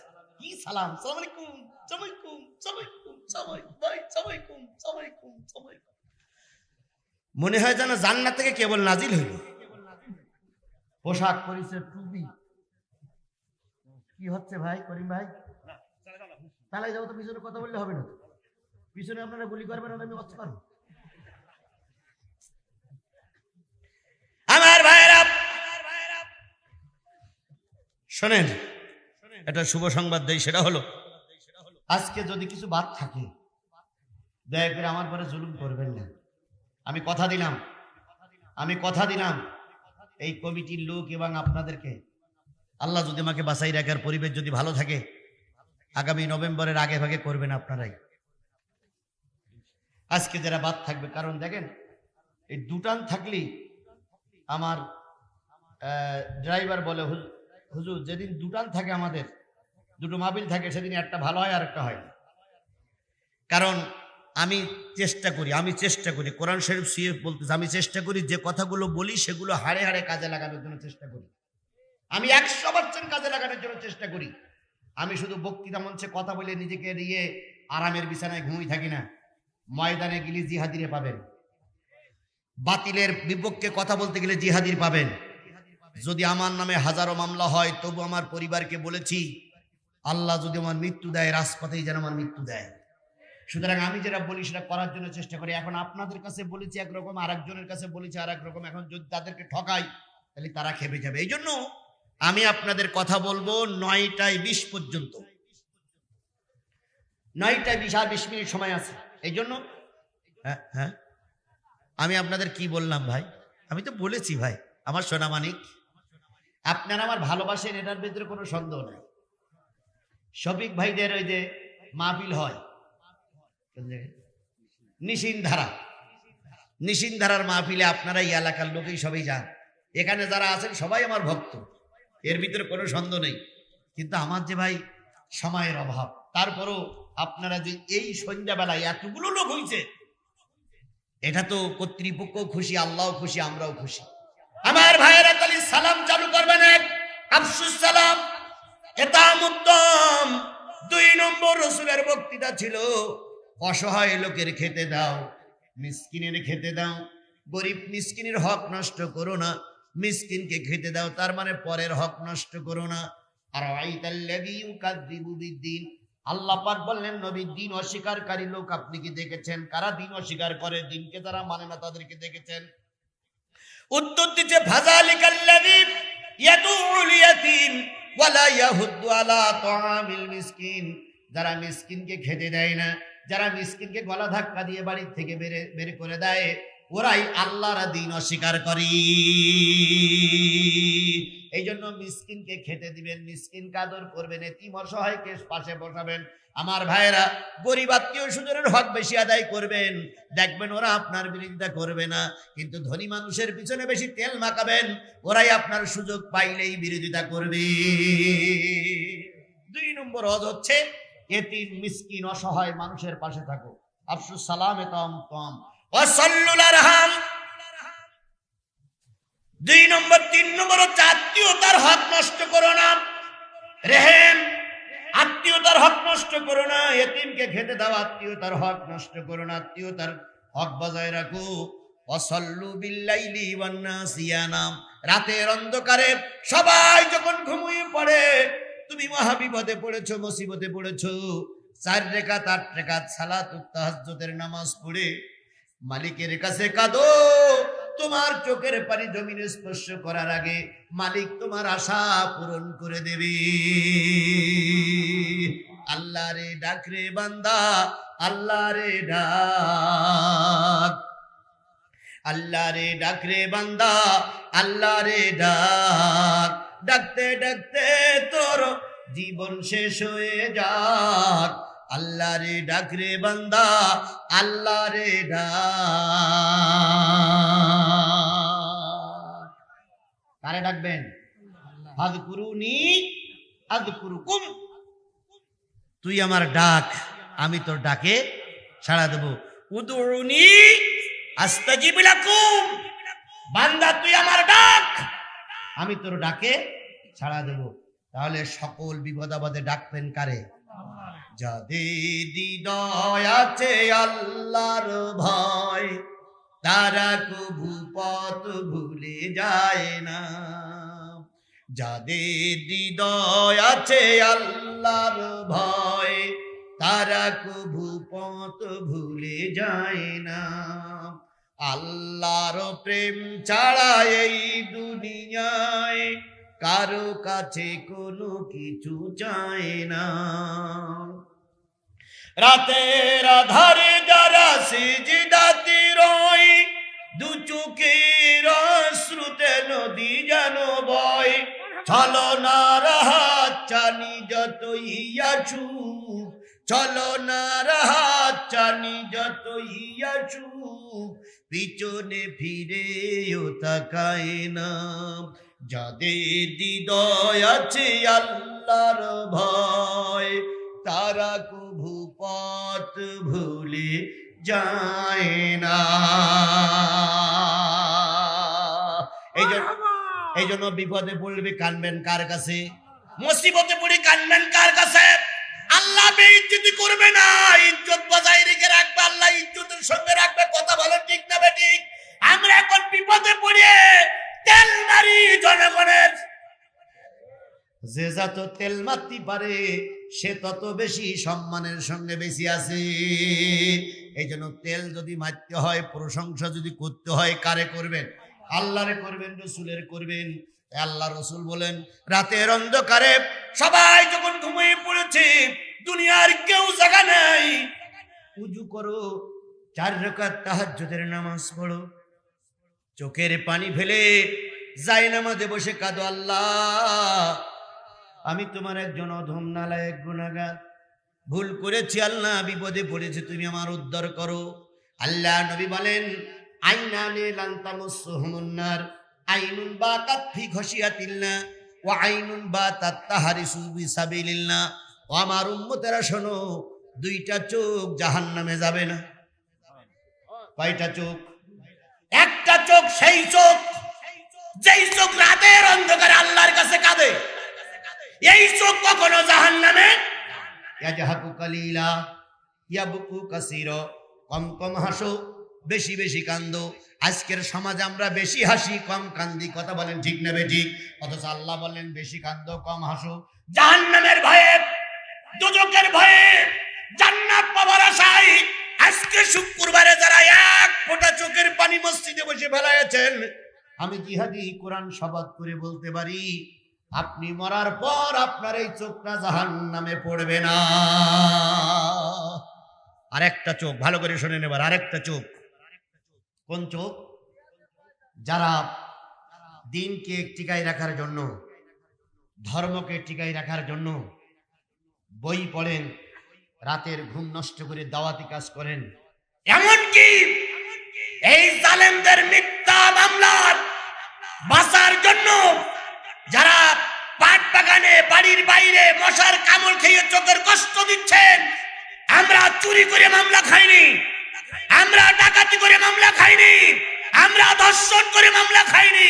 এই দেশ রক্ষা করার জন্য আমরা মামলা খেয়েছি। দেশের জন্য যারা জীবন দেয় এরা শহীদ। দেশের জন্য যারা রাত জাগে ওরাও আল্লাহর কাছে অনেক মর্যাদাবান।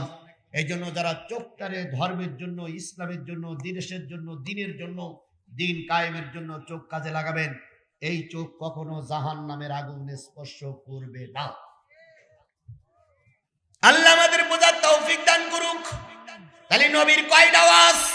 চারটা। আফসুস সালাম, এতম তম, সল্লুল আলহাম, সল্লু বিল্লাইলি ওয়ান নাসি ইয়ানাম। ওয়াজ হয়ে গেল। আব্দুল্লাহ ইবনে সালাম তরবারি নিয়ে এসেছিল নবীর কি করার জন্য? মারার জন্য, কিন্তু আজকে আর সুযোগ হলো না। চলে গেলেন ইহুদি পরিবারের ভিতরে। কাব ইবনে আশরাফ সহ ইহুদিরা বলল, কি খবর?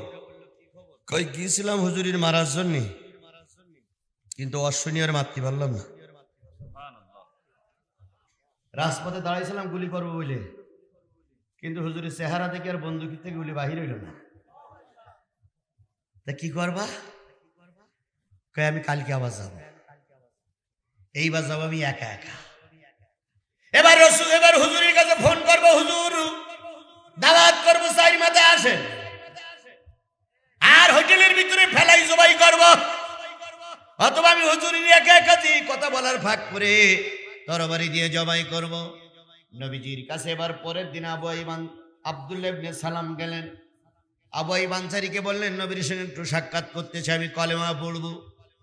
আবু আইয়ুব আনসারী দরজা খুলে দিলেন, নবীর সামনে চলে গেলেন। নবীর সামনে চলে যে নবীর হাঁটুর সঙ্গে হাঁটু মিলিয়ে আব্দুল্লাহ ইবনে সালাম, ইহুদিদের বড় লিডার, বড় হুজুর, বড় মাওলানা, তিনি বসে বলতেছে, আপনি বলে নবুয়াতের দাবি করতেছেন, আপনি বলে নবুয়াতের দাবি করতেছেন, আপনি বলে শেষ নবী। নবী সাল্লাল্লাহু আলাইহি সাল্লাম মাথাটা নিচু করে বললেন, ভাই আমি নবুয়াতের দাবিদার নই, আল্লাহ আমাকে নবুয়াত দিয়েই পাঠাইছে। জ্ঞানী গুণীদের উত্তরগুলো এরকমই হয়। কথা বলেন ঠিক না ঠিক?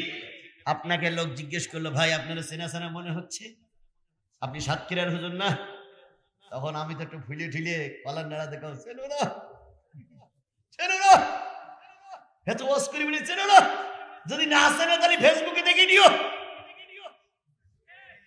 এইরকম উত্তর না, উত্তরটা হবে, ভাই আমি একজন গুনাহগার মানুষ, আপনি যা ধারণা করেছেন হয়তো সঠিক, কিন্তু আমি বড় কিছু নয়। এটা হচ্ছে ভদ্র জ্ঞানী গুণীদের ভাষা। কিছু কিছু লোক দেখবেন ওয়াজ করতে করতে মঞ্চের পরে ঠেলে উঠে কয়, কয়দিন পরে ছিলে মঞ্চে, এখন নিচে বসতে হয়। 22,000 বলে আমার দেশে একজন হুজুর আছে, 22,000 নিজে কোরআনের আয়াত তৈরি করেছে। নিজে কোরআনের আয়াত তৈরি করি, এর বিরুদ্ধে ফতোয়া দিয়ে, ওর বিরুদ্ধে ফতোয়া দিয়ে এমন পাচা পচেছে, এখন আর কোন মিলাদ পড়তে ডাকে না। শিক্ষা নাও, বেশি অহংকার করো না। আল্লাহ পাক সব মাফ করে, কিন্তু অহংকারীরে মাফ করে না। হ্যাঁ, বেসা মাসওয়াল মুতাকাব্বিরিন, জাহান্নামের সবচেয়ে নিচের জায়গা থাকবে অহংকারীরা। কি কায়দা খায় 41 বল পর্যন্ত থাকবো, 41 ঘন্টা থাকতে পারো কিনা আল্লাহই ভালো জানে। আর 41 ঘল পর্যন্ত তুমি থাকবাই কি বকরে বলো? 5 বছর তুমি ক্ষমতায় থাকবা, কি নিশ্চয় আছে তোমার কাছে? বরং তুমি একথা নমনীয় ভাবে বলো, জনগণ আমাকে ম্যান্ডেট দিয়েছে, আল্লাহ যদি রহমত করে আমি আপনাদের খেদমতের জন্য এই কয়দিন থাকতে চাই, এরপরে আল্লাহ রহমত করবে। আব্দুল্লাহ ইবনে সালাম এসে বললেন, আব্দুল্লাহর বেটা মুহাম্মদ, আপনি বলে নবী বলে দাবি করেন, মুহাম্মদ বললেন আমি নবুয়তের দাবিদার নয়, আল্লাহ আমাকে কি বানায় পাঠাইছে? নবী বানায় পাঠাইছে। তাহলে নবী যারা হয় তাদের কিছু কি বলে মর্যাদা থাকে। আমি আপনার কাছে কিছু প্রশ্ন করব, উত্তর দেন। 1 নম্বর, কিয়ামতের প্রথম আলামত কোনটি? আব্দুল্লাহ ইবনে সালাম বলে আজকে ইন্টারভিউ নিচ্ছে। কাকে? নবী মুহাম্মদ সাল্লাল্লাহু আলাইহি সাল্লাম। কিয়ামতের প্রথম আলামত কোনটি? 2 নম্বর, জান্নাতি মানুষের প্রথম খাদ্য কি, জাহান্নামী মানুষের প্রথম খাদ্য কি। এরপরে সর্বশেষ হলো একটা সন্তান যখন দুনিয়ার মুখ দেখে, কোন সন্তান মায়ের আকৃতি আসে, কোন সন্তান বাবার আকৃতি আসে, বাপ মা দুইজন, কার কোন সন্তান বাবার মতন হয়, কোন সন্তান মায়ের মতন হয়। কেন? যদি আপনি আল্লাহর নবী হন নিশ্চয়ই উত্তরটা দিতে পারবেন। আল্লাহর নবী আকাশের দিকে তাকালেন, আল্লাহ পাক উত্তর দিয়ে দিলেন। সেই উত্তর আব্দুল্লাহ ইবনে সালাম কে নবী শুনালেন। আব্দুল্লাহ ইবনে সালাম কলেমা পড়ে বাড়ি চলে গেল। আমি সেই উত্তর 4টে বাজায় রাখবো না, উত্তর 4টে বলবো, কিন্তু আমার প্রথম কথা ছিল ইন্নাল্লাহা ইনদাহু ইলমুস সাআ। প্রথম কথা হলো কিয়ামতের প্রথম আলামত কোনটি? কিয়ামত কে হবে, কবে হবে কে জানে? আরো জোরে বলেন, কে জানে? কিয়ামত কবে হবে কে জানে?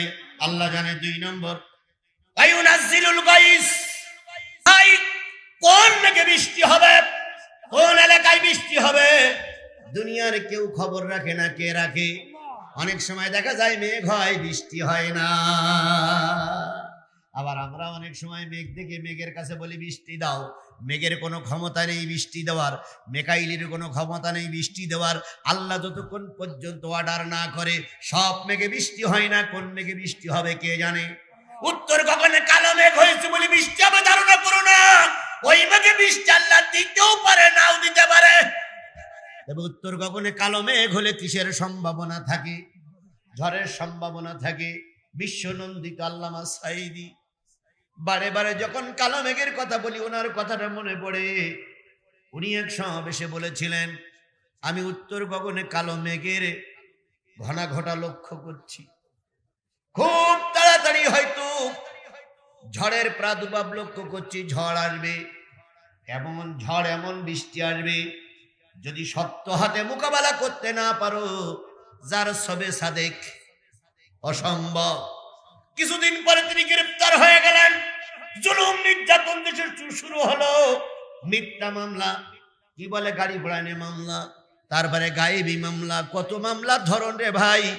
একটা মামলা দিলি সেই মামলার বাচ্চা কাচ্চা হয়ে 3টে 4টে হয়। মামলায় একটা, বাচ্চা হয় 3টে।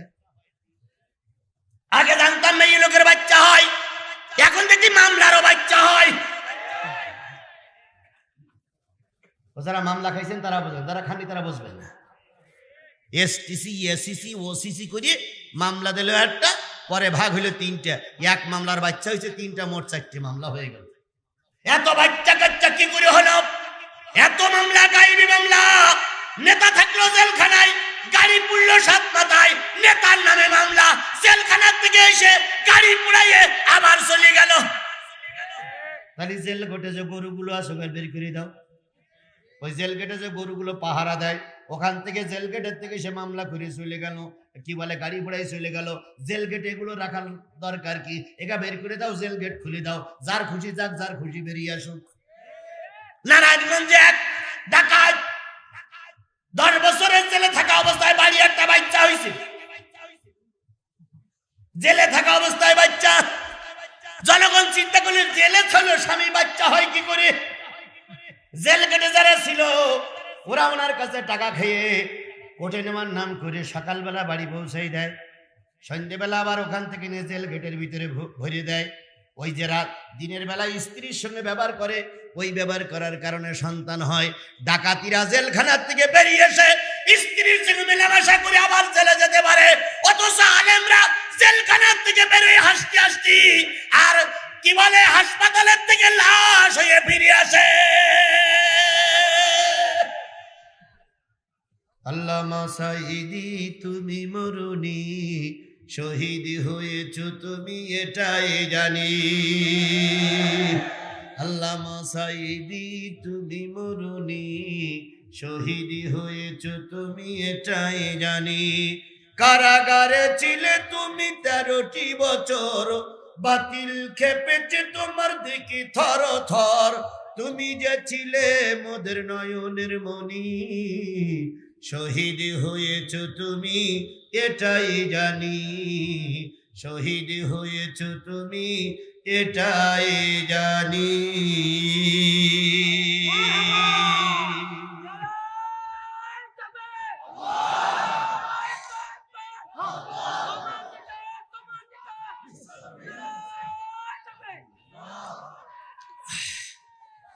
আল্লাহ আল্লাহ এই জাতির শুভ বুদ্ধি দান করুক। কারণ যারা আওয়ামী লীগ করে তারাও আমার ভাই, যারা বিএনপি করে তারাও আমার ভাই, যারা জামাত ইসলাম করে তারাই এদেশেরই সন্তান। কথা বলেন ঠিক না ঠিক? পুলিশ ভাইরা এখানে যারা আছেন, আমরা আপনাদের শত্রু নই, বরং প্রতিটা মাহফিল আপনাদের জন্য আমি দোয়া করি, কেউ না করলেও। কারণ আপনারা বিবি বাচ্চা ছেলে মেয়ে রেখে এখানে এসে আমাদের খেদমত করতেছেন। আমরা দোয়া করি আল্লাহ আপনাদের পরিবারকে হেফাজত করুক। আপনারা আলেম ওলামাদের হেফাজত করবেন, আলেম ওলামাদের সম্মান দিবেন, আল্লাহ আপনাদের পরিবারের উপরে রহমত নাজিল করবে। ভালো মানুষকে কাঁদাবেন, ওরা ওই আমতলায় জামতলায় বেশি বদদোয়া করবে, ওই তোমার ডাইরেক্ট পরিবারের ভিতরে ঢুকবে, ছেলে খুনি হবে, মেয়ে পরের সঙ্গে বেরিয়ে যাবে, তুমি দায়িত্ব পালন করবা, বউ পরকিয়া কই হাঁটা করবে। মানুষের বদদোয়াটা সাংঘাতিক জিনিস। একটা কাবা ঘর ভেঙে আবার তৈরি করে দিলে আল্লাহ মাফ করে দেবে, কিন্তু একটা মানুষের মনে ব্যথা দিলে সেই মানুষটা মাফ না করলে আল্লাহ মাফ করবে না। আল্লাহ নবীর কাছে প্রশ্ন, আপনি যদি আল্লাহর নবী হয়ে থাকেন বলুন তো সত্য বলে আসলাম, এরপরে হলো কখন কোন মেঘে বৃষ্টি হবে কে জানে? 2 নম্বর। 3 নম্বর, ওয়ায়ালামু মা ফিল আরহাম, মায়ের রেহেমের ভিতরে, মায়ের জরায়ুর ভিতরে, মায়ের পেটের ভিতরে বাপ আর মার সংমিশ্রণে যে সন্তানটা হয়, ওটা ছেলে কি মেয়ে আল্লাহ ছাড়া আর কেউ জানে না। ওমা তাদরি নাফসুম মাযা তাকসিবু গাদাব, আগামী সাথে তুমি কি খাবে, কোন জিনিস দিয়ে তুমি আহার করবে আল্লাহ ছাড়া আর কেউ জানে না। আগামীকাল তুমি কি করবে আল্লাহ ছাড়া কেউ জানে না। ওই যে সিনেমা উদ্বোধন করতে আসলো, ও জীবনেও জানতো না আজকে সিনেমা উদ্বোধন আমার দ্বারা হবে না, এটাও জানতো না, কিন্তু গাড়ির থেকে নামলেই মাথা ঘুরে পড়ে গেল, সিনেমার উদ্বোধন হলো না। তাহলে ওই সংবাদটা দুনিয়ার কেউ রাখে না, কে রাখে? তবে আমাদের এরশাদ সাহেব রাখতো, নির্বাচন আসলে একটা কল কৌশল খারাপ করে দিত। নির্বাচন এসেছে, ও সিএমএস হাসপাতালে যেই বুড়ি আছে, আর ওই সুটকি বুড়িটা ওই রকম। আর এখন যে জিএম কাদের না, ও আর এক গাদ্দারের গাদ্দার, ও আর এক বেঈমানের বেঈমান, ও আর এক মির্জাফর। এই মির্জাফরদের কারণে 18 কোটি মানুষ কাঁদতেছে, ওই মির্জাফরের কারণে। এক পাগল মানে 3 পাগল জন্ম দিতে, ঠিক আছে? ঠিক। পাগল তোমার দরবারে সব পাগলের খেলা, বাবারে হরেক রকম পাগল দিয়ে সাজাইছো মেলা, বাবা তোমার দরবারে সব পাগলের খেলা। এক মির্জাফর চলে গেছে, 3-4 মির্জাফর রেখে গেছে। কথা বলেন ঠিক না ঠিক? এরা যদি মির্জাফরি না করতো আমাদের দেশের অবস্থা এত খারাপ হতো না। নির্বাচনের আগে ভারত কানে ডেকে কি বললো, কি কায়দায় বললো, ভারত যা বলেছে আমার বলা যাবে না, কারণ তোমার ভাষণ বলা যাবে না। বিয়াদব, দেশের টাকা খাও, দেশের বেতন খাও, আর ভারত কি বললে বলা যাবে না। একদিন জনগণ রাজপথে ফেলাইছে, আমরা খুলবে, আর ভারত কি বলি সেটা আদায় করবে। সেদিন কোন দাদা বাবু পাশে থাকবে না, জনগণ ধরবে আর চামড়া খুলি। সর্বশেষ কথা হলো, কবে কার কোথায় মৃত্যু হবে কে জানে? ইন্নাল্লাহ আলিম খবীর, সকল খবর কার হাতে? আল্লাহর হাতে। আব্দুল্লাহ ইবনে সালাম প্রশ্ন করলেন কয়টা? 1 নম্বর প্রশ্ন হচ্ছে কিয়ামতের প্রথম আলামত কোনটি? নবী বললেন কিয়ামতের আগে পূর্ব দিগান্তের থেকে একটা লু হাওয়া বাহির হবে, অগ্নি বাহির হবে, সেই অগ্নিতে সব মানুষজন পোড়াতে আসবে, জঙ্গল পুড়ে যাবে, আর কিছু দিনদার মানুষেরা মক্কা মদিনায় চলে যাবে। বাইরের সব লোকের উপর কিয়ামত হবে, ইমানদারের উপর কোনো কিয়ামত হবে না, ওরা শান্তিতে থাকবে। 1। 2 নম্বর হচ্ছে জান্নাতি মানুষের প্রথম খাদ্য হলো মাছের কলিজা ভুনা। আর জাহান্নামী মানুষের প্রথম খাদ্য হলো জাহান্নামে মানুষ পড়বে, পুজ রক্ত, গলি গলি পায়খানা পেশাব, পুজ রক্ত, সর্দি কাশি সব এক ড্রেনে বাইর হবে। এরপরে জাহান্নামী মানুষেরা বলবে পানি দাও পানি দাও, ফেরেশতারা ওই নালার থেকে পানি কাটাই নিয়ে আসবে। এবার জাহান্নামী মানুষদের ওই পুজ রক্ত পায়খানা সর্দি কাশি খাওয়াবে। খাওয়ানোর পরে ওই বমি হবে, নাড়ি ভুড়ি খানিকটা সামনেতে বেরোবে, খানিকটা পিছনেতে বেরোবে, ওই যে বেরোবে আর ভিতরে ঢুকবে না, ওই অবস্থায় কিয়ামতে থাকতে হবে। এই জন্য জাহান্নামী মানুষের প্রথম খাদ্য হলো পুজ রক্ত। এরপরে 4 নম্বর প্রশ্ন হচ্ছে, কোনো সন্তান মায়ের মতন, কোনো সন্তান বাবার মতন হয় কেন?